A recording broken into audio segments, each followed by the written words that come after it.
Hi everyone, welcome back to a new video of Quick Guide.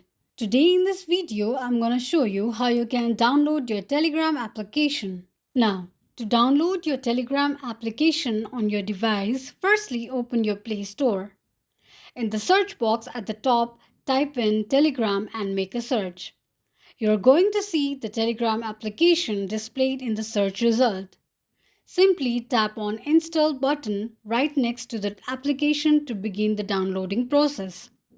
While downloading the application, make sure that you are connected to a strong internet. After installation process is completed, tap on Open button to launch the application. Open the application and that is how you will be able to download a Telegram application on your phone. This is how you can download your Telegram application quickly and easily just in few steps. If you have any thoughts or queries, let us know in the comment section.